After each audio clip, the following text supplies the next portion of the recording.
साक्षात भगवान ब्रह्मदेव का वो सबसे शक्तिशाली पुत्र, जिसने स्वयं नारायण को ही युद्ध के लिए ललकार दिया था। और अपने आराध्य से दो दो हाथ करने की इसी भयंकर प्यास में इस महान योद्धा ने एक अंधेरी गुफा में पूरे 2 युगों तक इंतजार किया।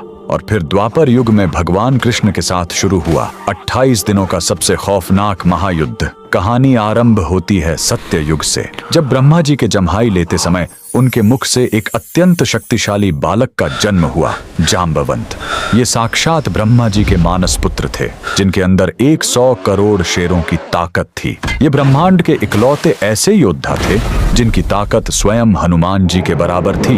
इनकी असीम शक्ति का अंदाजा इसी बात से लगाया जा सकता है कि जब वामन अवतार में भगवान ने अपने 3 कदमों में पूरा ब्रह्मांड नाप दिया था, तब जाम्बवंत जी ने अपनी जवानी के जोश में उस विशाल काय वामन भगवान की 21 बार परिक्रमा कर ली थी। फिर आया त्रेता युग। जाम्बवंत जी ने भगवान राम की सेना का साथ दिया। पूरे रामायण काल में साक्षात नारायण के अलावा कोई ऐसा पात्र नहीं था जो जाम्बवंत जी से युद्ध लड़ सके। ये वही थे जिन्होंने हनुमान जी का मार्गदर्शन किया और उन्हें उनकी भूली हुई शक्तियों की याद दिलाई। लंका विजय के बाद जाम्बवंत जी ने अपने आराध्य श्री राम को ही युद्ध के लिए चुनौती दे दी। भगवान राम मर्यादा पुरुषोत्तम थे, इसलिए उन्होंने मुस्कुराकर कहा, इस युग में नहीं ऋक्षराज, जब मैं द्वापर युग में कृष्ण बनकर आऊंगा तब तुम्हारी ये युद्ध की इच्छा जरूर पूरी करूंगा। बस इसी एक युद्ध के इंतजार में जाम्बवंत जी गुजरात के पोरबंदर में स्थित राणावाव की इस खौफनाक गुफा में चले गए और युगों तक अपने प्रभु का इंतजार करने लगे।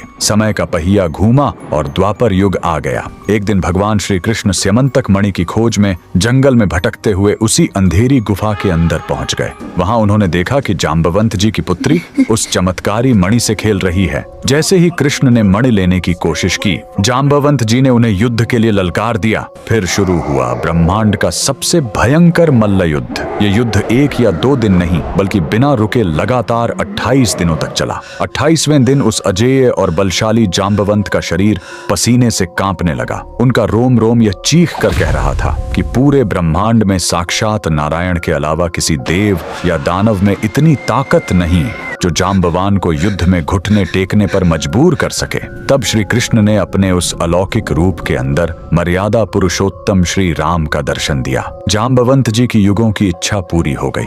वो रोते हुए अपने प्रभु के चरणों में गिर पड़े, उनसे माफी मांगी और अपनी पुत्री का विवाह भगवान श्री कृष्ण से करवा दिया। गुजरात के पोरबंदर की जाम्बुवंत गुफा आज भी इस महायुद्ध का जीता जागता प्रमाण है। अगर आप भी भगवान राम और कृष्ण की इस अद्भुत लीला को मानते हैं तो कमेंट में जय श्री राम जरूर लिखें।